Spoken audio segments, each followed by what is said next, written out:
Welcome everybody to Let's Chop It Up. Today we're going to have a conversation. We're dealing with entrepreneurship, and we're going to talk about in this part. We're going to talk about the struggles of entrepreneurship. We're actually going to go over three different parts of entrepreneurship. I call them the three S's: the struggles, the strategies, and the success. But we wanted to talk to you first about the struggles because the struggles of getting a business up is not as easy as everybody always think, but it can be done. And my guests today are Tanika, Willie, Josh, and Rashawn, and they all are successful at the business that they have created. And we wanted to talk to them about how some of the struggles that they had when they initially started their business. So I want to, as I went through, I said, Tanika, I want you to give a short description of your business, followed by Willie, then Josh, and then Rashawn. Go ahead, Tanika.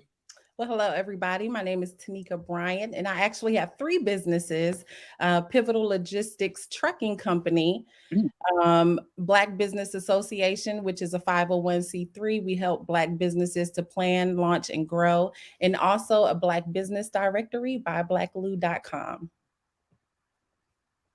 Willie?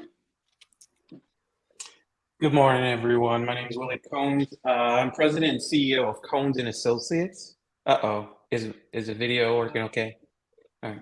Yes, Good. I see you My now. apologies.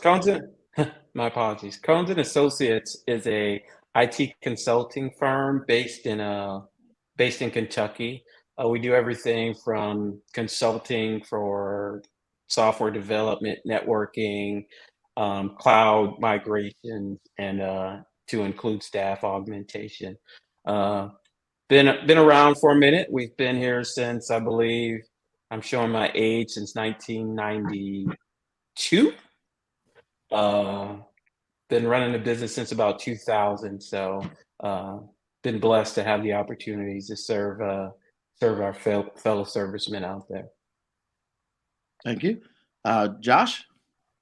Hey, what's going on, everyone? I'm Joshua Armstrong. I'm an entrepreneur, and I have a couple business ventures, but I just want to talk about the one that I'm really, working on full time. So and such, it's called New Jersey Delivery Service. It's pretty much a courier service where we pick up and deliver what other people can't, primarily small to medium-sized packages.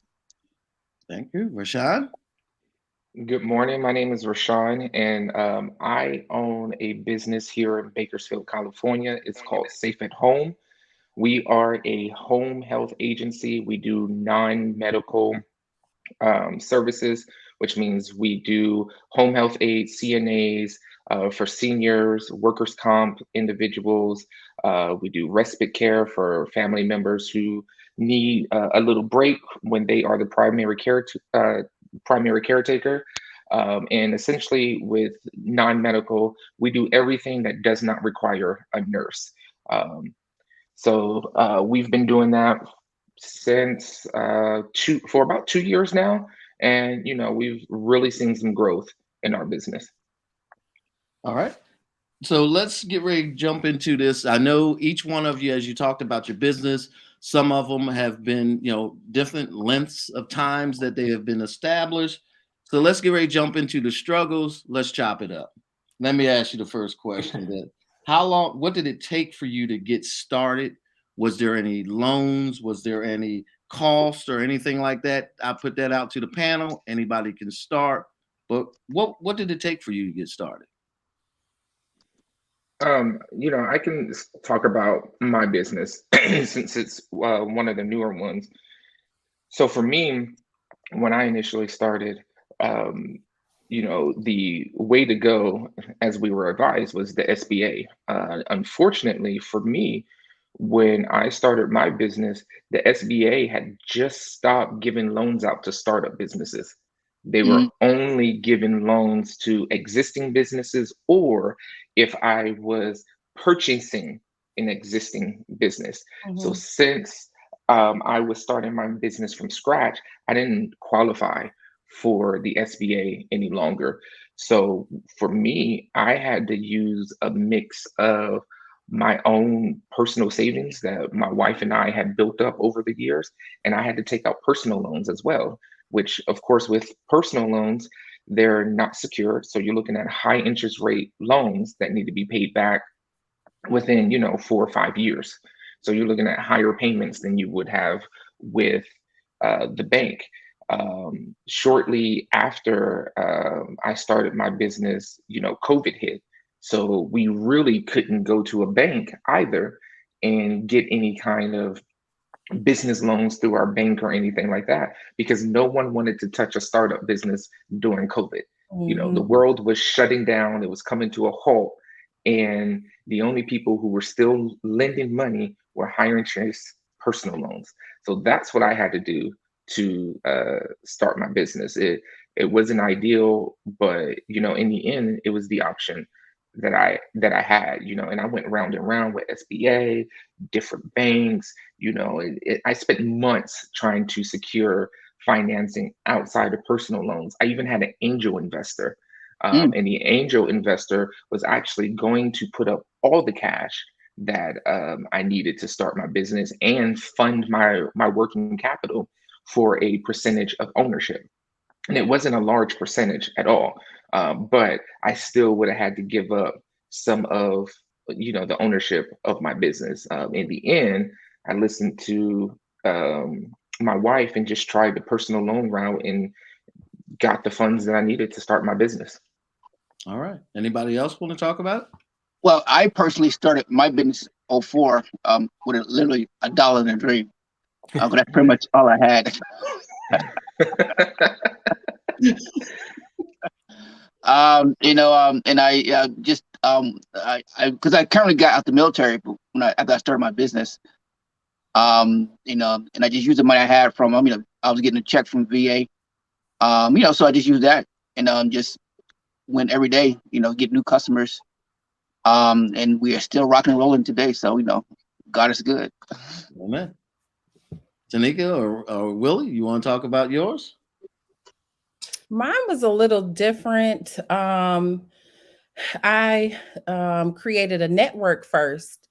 So, I already had this network of maybe at the time 8,000 people in it, and seeing how we could further. It was a network of Black entrepreneurs and business owners. So using that network, I asked them, what do you need? What do you want, to try to see how to, further develop or help them to develop their businesses. And, one of the things they said was, we need a directory. And for me, looking for grants for businesses, which is a common question people ask, I found that a lot of organizations want to give grants to 501c3s versus, just to a business. So what I did was, knowing that they wanted this directory was, I hit them up. I said, hey, we're going to do this directory, but you got to prepay, so we can go ahead and get it off of the ground. So, fortunately, it was enough people to say, okay, we're with it. We'll invest, we'll prepay for the membership. And then from those prepayments, I was able to build the directory. So I had a dream. I didn't even have $1, Reverend Jay. I had a dream and it worked out. It's called being an entrepreneur. I think it's wonderful. Sometimes going last is really great because I get to hear all these stories, and I can take bits and pieces from each of your stories and tell you, I had a dream, and I'll be honest, I reluctantly started my business. I had this dream of, it was a running joke with some of the folks that I worked with. Just as a little background, I started as a software developer for one of the companies I eventually subcontract to.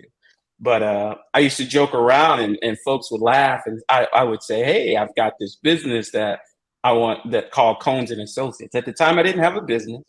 And of course, it was kind of funny, and Steve can attest to it, that the folks around at the time, Fort Sheridan, Fort Knox, they would hear this and say, you don't have a business. Oh, you're just talking. So one day when I was doing a little bit of a transition from leaving Illinois to come to Kentucky, I decided, hey, if I come down how about if I start this business? So kind of had a dream, didn't have a dollar. I had a job, which kind of helped out. And I was fortunate enough to run into the right people with the right connections that said, hey, we want you to come down here anyway. So however you want to do it. So long story short, I started out with a thought. It was kind of a pipe dream, but eventually the business got going. And then that's when some of the struggles obviously came in because I got into the business not really knowing what I was doing to run a business. And I guess we'll probably allude to that as we continue that conversation. All right, all right. So it leads into this also as you're starting these businesses. As you got started, were you able to start it while working another job? Because sometimes people will be starting off, and as Willie said, he had a job. So in order to get started, were you working another job as you were trying to launch this business? Well, I would say that, you know, if anybody gonna start a business, I would say make sure you have some more income. Yeah. I'm telling you, I'm telling you, you can have the best business in the world, but the life events, COVID get hit, and guess what? You're gonna need some income. Yep. And that's part of the struggle of any business, is having income. Because again, when you start a business, you may not be lucky enough to get a big contract at first. Right. And you gotta, if you're gonna keep your dream alive, you gotta keep it alive with some funds, your own personal funds, to make it go. So I recommend, you know, if you want to start a business, and go for it, but don't leave your job if you have one. Right. Yeah. You know, one of the common things that I heard when I was looking for a loan or looking for startup funds, it was a common phrase that everyone kept saying: if you don't have any skin in the game, I don't want to do business with you financially. Yeah. And that phrase I heard in New York, I heard from lenders in California, I heard it in the Midwest, that exact phrase: if you don't have any skin in the game, there's nothing I can do for you. So at first they're asking, do you have any savings? Yes, I had savings. I'm like, no, I don't have anything. I need everything from you. Well, you don't have any skin in the game. What keeps you from just walking away and saying, oh, I'm done?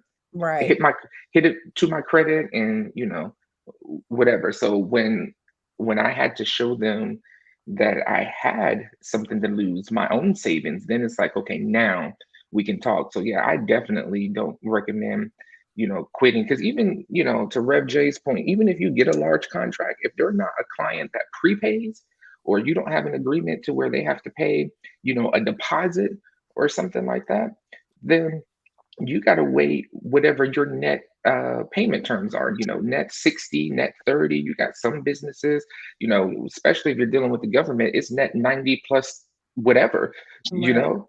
So, and for me, when we started, I was working another job. I was fortunate to where, because COVID had hit, I was a recruiter for a company, and I was fortunate to where we had just went remote. So because I was remote, I was able to, you know, do my regular job and then work on the business in my free time. Yeah. But I still have my income. I still have my paycheck. My wife still had her check, because we needed some of that money, even though we got startup funds and we had the loans. Well, guess what? We still had to pay the loan payments. There were still other things that we had to get. So there were times that we were funneling our own money from our paychecks That's into right. this business. Because just because I established my business today, it wasn't like I established it at 9 o'clock and by 11 o'clock I had a full book of business. That's right. You know, Still got them bills. yeah, it still got those bills. It still took a couple of months before we picked up our first client. And we were fortunate that one of our first clients was a private pay. And in my business, when you do private pay, you collect a deposit because you don't want to end up with a bill at the end if the family decides they don't want service anymore. So that helped us a lot. But in the months leading up to that, oh, I was so thankful for my job, my wife's job, and any side job that I can do, because we still had to carry the business. Yeah, I think Rev J said it perfect. Don't walk away from your job. You know, you hear a lot of people say use your 9 to 5 to fund your 5 to 9 until you comfortably walk away. Yep. All right. All right. Yeah, And I know. that's a great point. Oh, I'm sorry. Yeah. No. Go ahead, Willie, because I was getting ready to go to you anyway, because you were talking about your job. So go for it. Yeah, that's a great point because I literally, Danica, you talked about not walking away from your job. I couldn't drive away from my job because there was an incident where I had not planned for those kind of struggles that would come, and my car got towed. But Rashawn, like you were saying, you start looking at, net 30 and things like that. You're not expecting a check come Friday. You're expecting a check come at the end of the month or whatever your terms are. So Yeah. I had that struggle of I had to find someone to help me get my car out of house because I happened to park in the wrong place, which is another podcast. Steve, call me up when you want to do that. But I had to get my car, and it's like, boy, I didn't plan these things, and those are things that go into wanting to run the business. You have to have that firm foundation to do those kind of things. Can I give a quick story?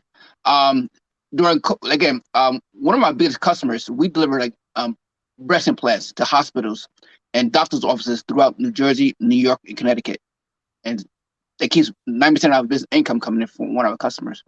Of course, when COVID hit, guess what happens? All the hospitals stopped doing elective surgeries. Yep. So guess what? They stopped calling us. So guess what I did? I went and got a job at Amazon. I said, let me go. They looked at it. They said, no interview, no resume, just come get a job. I said, oh, great, perfect. Because again, I said bills coming in. Now I have other income, but I can live life comfortably. Right. So I went to Amazon, worked there. I think I stayed in my customers when they started opening hospitals back up. I went back to I started doing my business again, but I stayed at Amazon for a while just because I'm like, hey, get the extra money. Because I have drivers, so I was able to do this and have my drivers do the work. So I really wasn't doing no real working for my business, but I like money, so I like I do both. But then eventually I stopped. I'm like, Amazon is just too much. So, But I think that's the misconception right there. People think you start your business, and even if you're getting a whole lot of customers in, the first several months and things like that, you may seem like you're seeing a profit, but that's where, a lot of people don't realize that you're still making back all that you put out.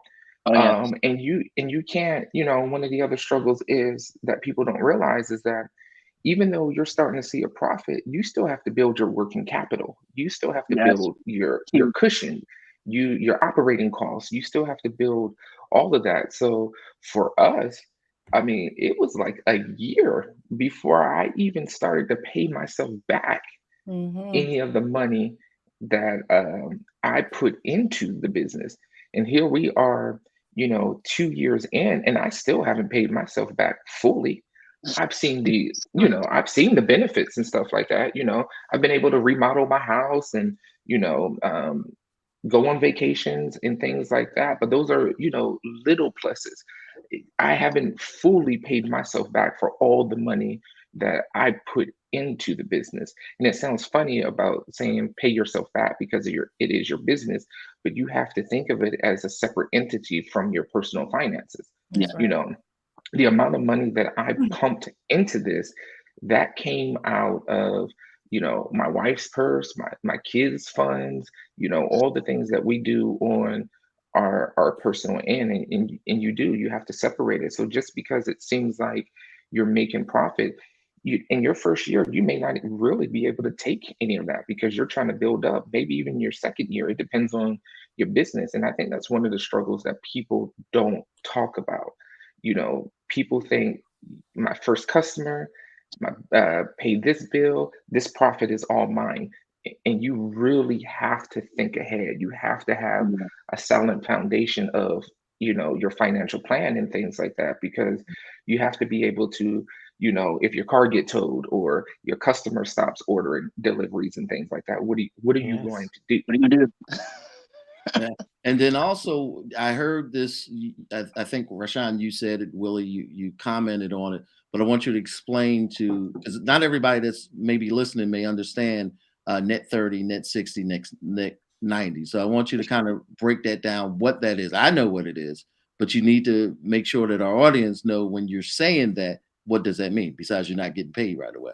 Right. So net 30, net 60, net 90, it's your net terms of payment. And that is the whatever that number is at the end. So let's say a net 30. So that means that your customer has 30 days from the day that they receive that invoice to pay the invoice. In theory, they have 30 days. Ideally you would want them to pay before, or at least right at the 30. But in a perfect world, it means that your customer has 30 days from that net amount to pay your invoice. So and it also depends on what your billing terms are. So if you only bill once a month, that means you got to go, let's take January. You got to take all your work from January, bill it on February 1st, and your customer has until, say, March 1st to pay the bill. So you have to think in terms of 2 months of operating costs. You have 2 months that you need to be able to float this business before you even see a The payment. money. Mhm. So, that's essentially what the net terms are. And again, it depends on your customer. Larger companies, they won't even do a net 30. You have some that are doing net 60 or a net 90. It really depends on how their accounting cycle is. And a lot of your larger companies, you see longer payment terms because they have a huge accounts payable that they have to pay. So they need additional time to process. So whatever that number is at the end is the amount of days that your customer has to pay that invoice, and the amount of days that you need to be able to have operating costs. Typically, I say double that number to know what your operating costs are. So if you have a net 60, know that you need 120 days worth of operating costs to cover the cost of just that client. All right. Yeah. And like I said, I just wanted to make sure that you explained that so people, sometimes we may use terms because we're within that business and we understand what those terms are, but everybody that's listening may not understand that. That's why I wanted to bring that point out. And as we've talked about a lot of different things, your guys' business, there's another business where, and I'm going to give you a little bit of the struggles that I had in a business that and Rashawn was part of this as well, real estate business. It takes, you can get into real estate, but there's some struggles that go along with that. You got to build up clients. And depending on what company that you work for, you can be coming right out of real estate school and you can go to work for a company and you will have bills that will start accumulating depending on what company you work for that will, you got to get some houses sold. You got to get some clients built up. But the company, because some of your major companies, they charge you fees for office space. Mhm. So if you're in a company and as soon as you're coming out of the school, now you got to start building up clients. You got to start doing some things to try to get some houses moved, because at the end of that month, it's not like your employer is paying you. You got to sell something to get paid. So you got bills coming in from that. And if you got home bills and other bills and things like that, now you also stepped into a business where at the end of the month, you're going to have some bills. That franchise that you're part of, they require you to pay office fees, advertisements, and different things like that. Software fees, everything. Software, all the stuff that you use. You got license and, association fees and all these things that you have to do. And you have to prepare for that. Just coming out of real estate school don't mean that you're going to sell that $1 million house. The first house you sell might be a shack. And you better be happy with that shack that you sold.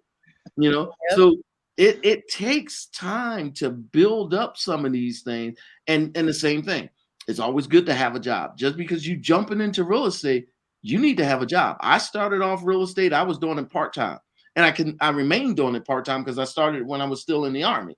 But because I had the paycheck still coming in, I was able to go ahead and start building up clients, talking to people that I know and things like that to try to get referrals and, to try to build that up. I did work for a good company that didn't charge me like some of the ones that finished the school with me, some of the struggles that they were having, because as soon as they walked out, they were in debt.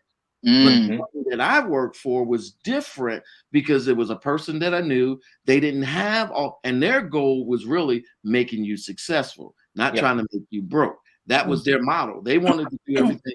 So thank God I was in a company that was able to do that, and they tried to help you become successful versus, and even, some companies, when you come out, when you do that first sale, some companies will do a 50-50 split of the commission. Oh, And wow. then there's some companies, they want 60 and you get 40. I was fortunate enough to be with a company that when I got that first sale, it was a 70-30 split, 70% in my favor and 30% to the company. So it really which is depends. unheard of. Yeah, really, it is. It starting is. out. And when you're in real estate, it's really, for people, when you're dealing with real estate, it's really important that you start doing your homework prior to going to, because when you finish up, your license has to go to a broker. You have to let them know where your license are going to go, but you really need to do your homework on where some of the big companies that you may look at, and you may want to go to these big companies because you think that, oh, these companies are out there and I'm going to make a lot of money. But you have to also realize you're going to have some money to get into those companies, because you're going to have some bills at the end of the month from those companies. And if you don't have another job, you're already in the hole. And it depends on what they charge and what those fees are. And you got to be prepared to pay those fees before you enter into the business, because you have to have that to get things going. You got business cards, you got all these other things that you got to do. And it takes some money to get those things going. And it may take you more than 30 days to sell your first house. And like I said, that first house may not be one that's, may not be $1 million house, the first house you sell. So that commission that you earn, that 40%, that 50%, may not be enough to cover all the expenses. So yeah, the struggles that go along with it is definitely in a lot of different areas. Reverend Jay, you had something you was going to add? Hold on, while you're talking about the real estate, because I sold real estate with you. Let's talk about one of the hidden struggles with that people don't realize. So when you're selling real estate, like you said, depending on your split, then you have that overhead, which is what a lot of firms call it, your overhead. So that's your office fees and all that kind of stuff. So you might come right out of real estate school, your license might cost $3,000. Then you got to buy insurance, because you have to have insurance. So you got to get your insurance. You got your overhead fees at the end of the month. You got your 50-50 split with your broker. The hidden cost that a lot of young realtors, and by young I mean young in their career, don't think about, its taxes. No one is paying your taxes. Your broker is not paying your taxes. So when you do that 50-50 split with your broker, that does not mean that you gave them 50% and they're paying your payroll taxes and all those other things. No one is paying your taxes. So at the end of the year, all that money you made, and hopefully you were very successful, Uncle Sam's going to want their cut. Uncle Sam and Uncle Sam Jr., the state that you live in, if they have state tax, they're going to want their cut. So you have to also think about that. So you might have made $80,000 this year, and if you spent all $80,000 at the end of the year, you're going to be hurting because you got taxes that you have to pay on all of that. Yeah, and then there's also some cities that want to cut of that as well, because you may have your state tax, and you may have, because there was a one time where our company was located in Radcliffe, Kentucky, and I sold most of the houses in Radcliffe, Kentucky. Are the main place where I sold, the address said Elizabethtown, but it was technically and truly Radcliffe. But E-Town sent me a bill. Well, you sold this many houses in E-Town. We want to. No, these are not. The address is E-Town, but the location is truly Radcliffe. Yes, some cities want a cut of that commission as well. So yes, right, Rashawn, you're right by pulling that out. But hey, look, a lot of this is just to wrap up what term that Rashawn used, working capital. So working capital is just making sure that you have enough money to fund the day-to-day operations of the business, while also keeping in mind your back end and your costs, and for your personal living, to make sure that you're living comfortably. So you have to take into consideration that working capital for the business, and also capital to make sure you have a roof over your head. I think Rev Josh Jay was gonna say something. Well, I think really what Tanika mentioned earlier about a network. I think somebody said, I think Harvey McKay said, your network will determine your net worth. That's right. And that's one of the biggest struggles that you're going to have in any business, is having a network. Now, I know you got mama and them, your cousin and them, but guess what? They probably won't be your customers. They don't believe in your dream. So, Not without asking for a discount. they're gonna tell you what you're doing is a waste of time. A pipe dream. All right. Hey, we're gonna wrap up this segment dealing with the struggles. We're gonna jump into we're gonna end it here. We'll restart part 2 when we're dealing with the strategy. So I thank everybody for joining us for the entrepreneurship part 1, the struggles. I want to thank my guests. I want to thank Tanika, Josh, Willie, and Rashawn for all the input that they had for this. And I hope you got something out of this segment. And I hope that you are able to share this with others and come back and join us. We will be putting out a weekly podcast, and we will take different topics. There will be an email that you can go to on our YouTube page, on our Facebook page. If there's a topic that you want us to discuss, we would like you to throw in, hey, could you get some people to talk about this? This is the type of podcast we want to do. We want to do things that's dealing with real life, that things that people are going through, and we want to talk about those. And I'll try my best, and our other hosts that we have for this will try their best to bring in somebody that dealt with the issues that you want to talk about. Thank you for joining us, and we look forward to seeing you on the next one.